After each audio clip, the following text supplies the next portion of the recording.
Chers diocésains, en ce début d'année 2020, je m'adresse à vous pour vous présenter mes meilleurs vœux.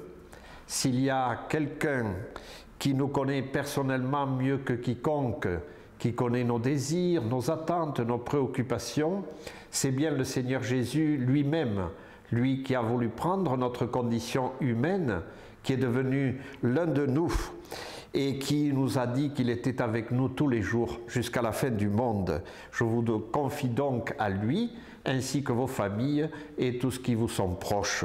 Que sa lumière éclaire vraiment vos routes pendant toute cette année. En cette année diocésaine de l'appel, nous pouvons demander au Seigneur la grâce que chaque baptisé, mais aussi les communautés paroissiales et l'ensemble du diocèse prennent encore davantage conscience de la nécessité d'annoncer l'Évangile aujourd'hui. C'est une urgence vraiment pour l'Église et cela passe sans doute par une plus grande fraternité entre nous, par une attention aux plus fragiles, aux plus petits d'entre nous, à ceux qui sont seuls. Continuons aussi de prier avec ferveur, personnellement, en famille, en paroisse, en diocèse, pour demander des vocations de prêtres, de diacres et de consacrés.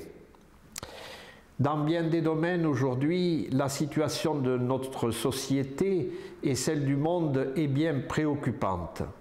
N'allons pas cependant céder à la peur ou à l'angoisse, mais convertissons plutôt cela en énergie pour l'action, afin de travailler notamment à la conversion écologique qui nous concerne tous, qui concerne nos communautés, qui concerne le diocèse.